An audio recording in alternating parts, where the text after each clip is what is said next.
Alright, hi everyone, welcome to my YouTube channel, City of Elections. And this video might be the last one for now, okay?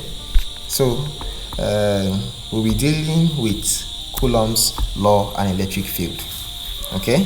Coulomb's law and electric field. We may not really have any solving or much solving in this video, okay, which is kind of the last for now, the last. Now, the study of electromagnetics is the study of electric and magnetic field and how they interact with each other and with what? Matter. Now, charge. So, charge and charge density. The fundamental electrical charge in nature is the charge of the electron.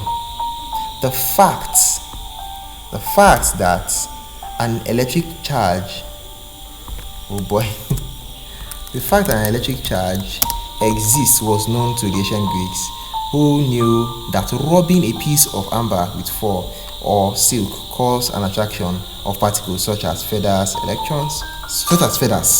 Now, electron is the Greek name for amber. This is amazing.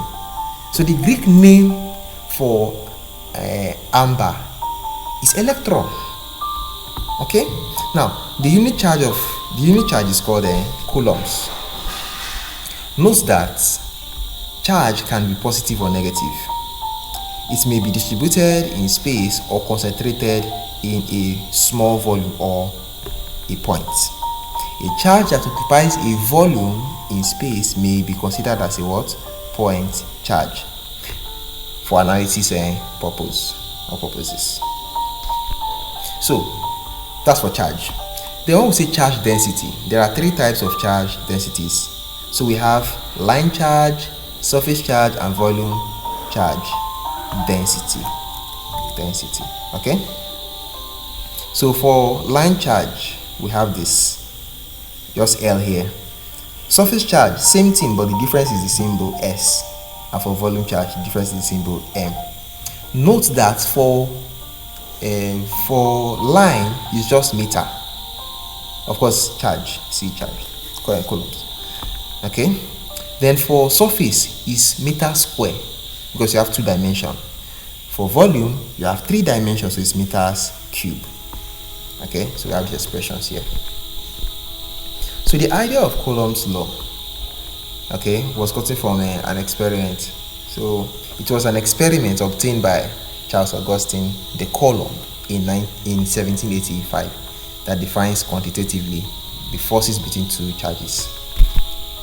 So Coulomb's law, it simply states that the force between 2 points charge Q1 and Q2 is proportional to the product of the charges and inversely proportional to the square of the distance between the 2 charges and directed along the line connecting the 2 charges.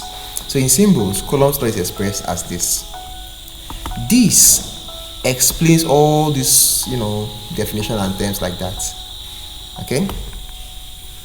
So the force, this is the direction, okay? That's why it says along the direction connecting the 2 points. This is the direction. This is the distance between the 2 charges. These are the 2 charges, okay? And it's Newton, force in newtons. And the K, of course, is proportionality factor. We just defined all this just now. Saying K is the proportionality factor, and then R is the distance between the 2 charges, Q1, Q2. Okay, now if the force is Q2 due to Q1 is required, or from Q2 to Q1 is required, this is what we need to do. Just follow this formula and you are safe, you are okay with it. Okay, you get the forces that is required for the charges. Note the factor K depends on the material in which the charges are located and is given as K equals this. But a very simple value to recall is just 9.0 exponential 9, or 9.0 times 10 to the power of 9. This thing is the same as everything here. To keep it simple, you just take this 9.0. Okay. Now, when we write the K as this, we can just say this expression all over 4 pi epsilon naught, which is the same thing as saying 1 over 4 pi epsilon naught multiplied by this. Okay, I have your arrow there. The epsilon naught is a material constant called dielectric permittivity of the material. Hence, the magnitude of the force between the two charges is this expression here. Then just take note of the following. The first thing is the force on Q1 due to Q2 is called F21. That's not 21. Look at how it's written. This is how it's written. Okay? And it's equal in magnitude to the force on Q2 due to Q1. It's just like opposites. Like this, the force on Q1 due to Q2 is F21. The force on Q2 due to Q1 is F1 Q2. Okay? Then another thing to bear in mind is that if both charges are negative, they repel. Okay? Or if both charges are positive, they repel. Now, the third thing is that if one charge is positive, the other is negative, and the force is a force of attraction. Okay? Now, for position vector, once you see this arrow 1 and 2, it's as if you are making a switch. The 2 will come first, the 1 will come second, just like that. Same thing here. Okay? The 2 comes second and then the 1 comes first, just like you switch side. What you write here first will come last. What you write here first comes last. That's just that. Okay?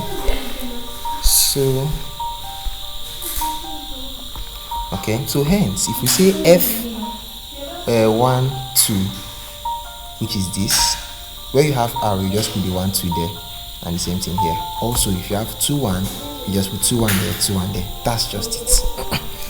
Okay? So, or in terms of position vector, when you have it like this 1 2, you will now say arrow 2 like I said, where is that thing here? Okay, you see this, you just switch the side. 2, this one will come last, this one will come first, this one will come last, this one will come first. Same thing applies here. When you have 1 2 like this one will come last, this one will come first, this one, and just repeat the same thing under. But the difference is that when you do write the same thing under, you have raised power 3 on top. Same thing if you have 2 1, this 2 will go last, the 1 will come first. Write the same thing under and cube that. Okay? So, I forgot to mention equation, this equation, that equation, that, but don't worry. Now we have therefore 3 alternative methods of evaluating the distance between two charges. Equation 1 gives us only the magnitude of the force. Equation 4 and 5 gives us both magnitude and direction using unit vector. Equation 6 and 7 gives us force in terms of position vector. Look at 6 and 7. These two position vector. And then for 4 and 5 gives us the magnitude and direction. For 1 just gives us only the magnitude. Okay? So that will be all. So like I said, we didn't really do any example here, just a recap. So comment, like, share, subscribe, and that should be all. And yeah, thanks for watching, and I'll see you when I see you. Bye for now.